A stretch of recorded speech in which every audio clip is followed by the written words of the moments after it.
There are two types of logs that can be evaluated on the calculator directly. One is log to the base e.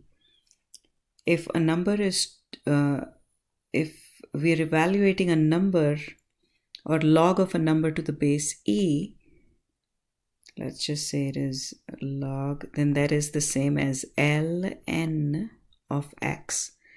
So all you have to do is look for the ln button on your calculator.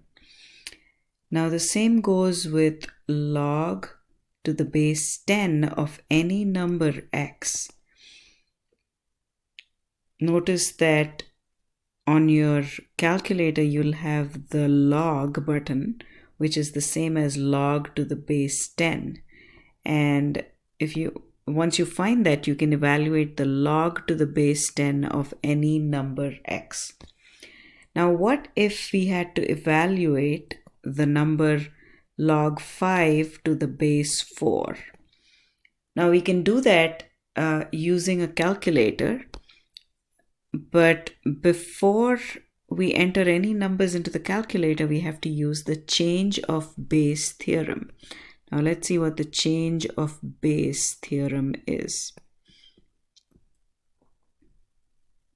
Now suppose we have log of a to the base b, then we can write it as log of a to any base c over log of b. So b is the base here that goes into the denominator, to the same base c, and this c can be any number. So if you're using a calculator, we could let c be either e or 10. So if it's e, it would be log to the base e, and we use the ln button. And if it's 10, it would be log to the base 10, where we use the log button on the calculator.